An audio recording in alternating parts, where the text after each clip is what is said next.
안녕하십니까. 백세건강지킴이 시청자 여러분, 혹시 요즘 내 몸이 보내는 작은 신호들을 무시하고 계시지는 않습니까? 우리 몸은 우리가 생각하는 것보다 훨씬 더 정직한 기자로 문제가 생기기 한참 전부터 크고 작은 경고음을 울리며 도움을 요청하죠. 하지만 우리는 바쁘다는 이유로 혹은 괜찮아지겠지라는 안일함으로 그 경고를 무시해버립니다.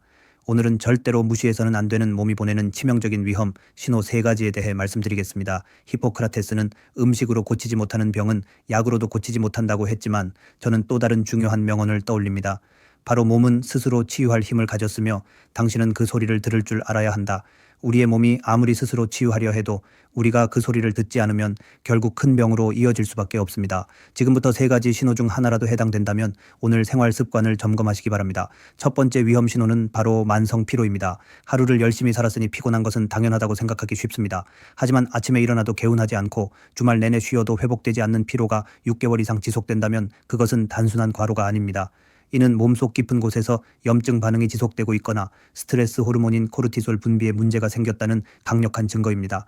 만성 피로는 전신의 순환을 막고 면역력을 떨어뜨려 결국 당뇨나 고혈압 같은 만성 질환, 더 나아가 우울증이나 불안 장애까지 유발하는 출발점이 될 수 있습니다. 이는 우리 몸이 에너지를 더 이상 효율적으로 관리하지 못하고 있다는 절박한 비명입니다. 두 번째 신호는 특별한 이유 없는 체중 변화입니다.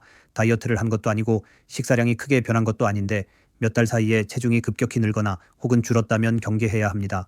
갑작스러운 체중 증가는 단순한 과식이 아니라 호르몬 불균형, 특히 갑상선 기능 저하나 심장 문제와 관련이 있을 수 있습니다. 반대로 식욕은 그대로인데 체중이 급격히 감소했다면 소화기 계통의 심각한 문제나 대사 질환을 의심해 봐야 합니다.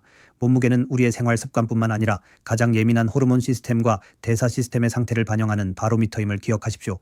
몸무게의 눈금은 단순한 숫자가 아니라 내부 장기의 건강 보고서입니다. 마지막 3번째 신호는 자고 나도 사라지지 않는 통증이나 변화입니다.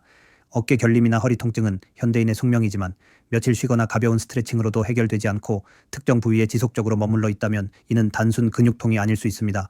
특히 손발이 저리거나 감각이 둔해지는 증상 혹은 소변이나 배변 습관에 뚜렷한 변화가 생겼는데도 시간이 지나도 돌아오지 않는다면 이는 신경계, 순환계 또는 소화기관의 이상을 알리는 결정적인 신호입니다.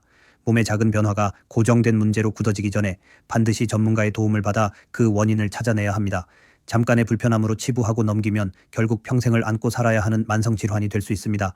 오늘 말씀드린 3가지 경고 신호, 즉 만성피로, 이유 없는 체중 변화, 사라지지 않는 통증이나 습관의 변화는 모두 우리의 몸이 관심을 가져달라고 외치는 소리로 필요한 경우 전문가의 조언을 구하는 것이야말로 100세 건강을 지키는 가장 현명한 첫걸음입니다. 오늘의 내용이 도움이 되셨다면 구독과 좋아요, 알림 설정까지 꼭 부탁드립니다.